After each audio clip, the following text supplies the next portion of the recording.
Welcome, friends. I'm so glad you've chosen to spend some time with us today. What I'm about to share with you is an incredibly fascinating story that touches on life, death, and the mysteries beyond. It's about a man named Basel Wilbel Force and his extraordinary journey after passing away at the age of 5. Through his experiences, we're offered a glimpse into a world that most of us can only imagine. One that reveals a deeper truth about existence, life after death, and the incredible potential of the soul. Basil was born in May 1916. His life, like many others, seemed ordinary at first, and there was nothing remarkable about his early years. Tragically, he passed away when he was just 5 years old. But what happened after his death was anything but ordinary. His soul came into contact with a medium who had the ability to receive messages from the other side.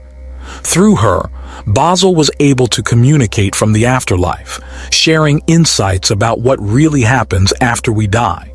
His messages are not just fascinating, they may forever change how we understand the world and our place in it. In his early communications, Basil admitted that after his death, he struggled to accept that it was real. For a time, he even thought that he was just dreaming or sleeping. It wasn't until he began to experience the afterlife more fully that he realized his body wasn't merely resting, it had truly died. And yet, he discovered something remarkable. The concept of death isn't as straightforward as many of us think. Basil learned that even when the body dies, the soul doesn't cease to exist. It continues on, and in many cases it even changes its form and energy, entering a new state of being. This realization opened up a whole new understanding for Basil. He began to recognize that life doesn't end with the death of the physical body. Instead, the soul transforms and continues on a journey in the spiritual realm. His first encounters in the afterlife were with people he knew in life, his family and friends who had passed long before him. But these weren't the same people he remembered. At first, he saw them as specific spirits, their forms and energy completely different from their earthly appearances. It was a little overwhelming, to say the least. But as Basil adapted to his new reality, he realized that he was not alone. He was surrounded by souls just like him, all on their own journeys in the afterlife. Basil's spiritual awareness grew stronger over time, and he began to see more clearly what had happened to him. One of the first people he recognized was his mother, who had passed away years before him. She welcomed him into the afterlife and comforted him by saying, "I am now among the same souls as myself." This was a pivotal moment for Basil, as he came to understand that death isn't the end, but rather a transition into a new form of existence. Through his messages, Basil shared some incredibly important insights about life on Earth and the spiritual realm. He remarked that earthly life is, in many ways, the most challenging and valuable experience for the soul. He described Earth as the most difficult school of all, where souls come to grow, learn, and develop spiritually. But he also warned that no one should rush to leave this life before their time. There's so much to be learned here, and skipping over it could cause problems for the soul in the afterlife. It's vital to fully experience life, not to escape from it prematurely. Basil also observed that each soul's journey into the afterlife is unique. Everyone's transition is different, and this is shaped by the experiences, challenges, and lessons they encountered while alive. He gave an example of one of his friends who passed away at a young age, around 30. This friend struggled with their passing and found it hard to adapt to life in the afterlife. Their soul felt wounded and angry, unable to accept the sudden loss of life. It was a painful transition because they weren't ready to let go. Another interesting aspect that Basil explored was how souls in the afterlife experience their new existence. According to him, once a soul sheds its physical body, it takes on a new identity and a different energy. Basil himself noted that he felt like a better person in the afterlife, despite the fact that his physical body was now gone. He explained, "In fact, my body is just a shell compared to what I am now. My true form is much brighter, more radiant. I am filled with light."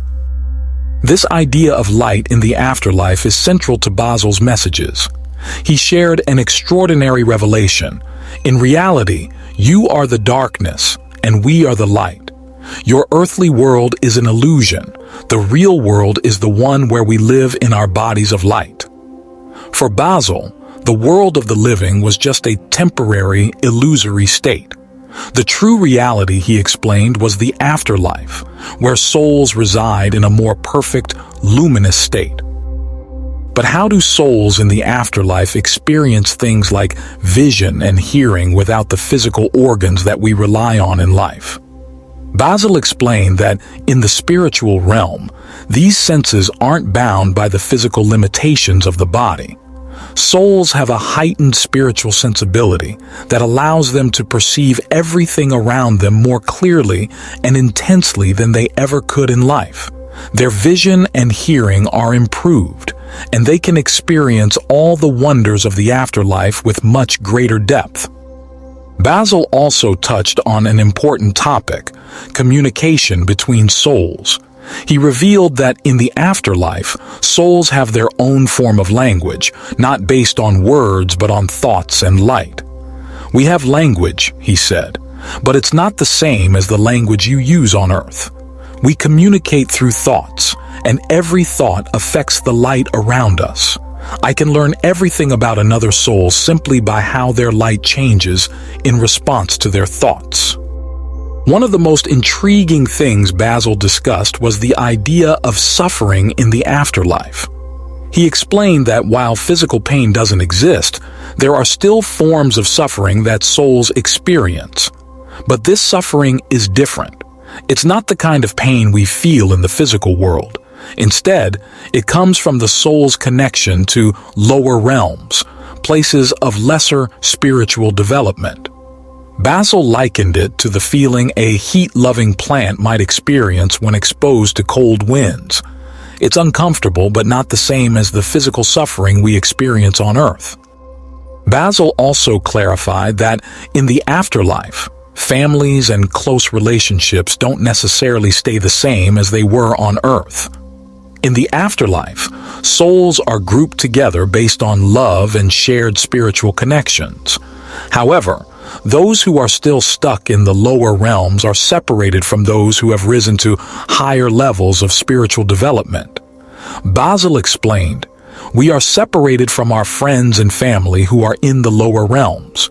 But no matter how far we rise, if we still love them, we can descend to visit them, and they can rise to us." Love, he emphasized, is the key to maintaining connection.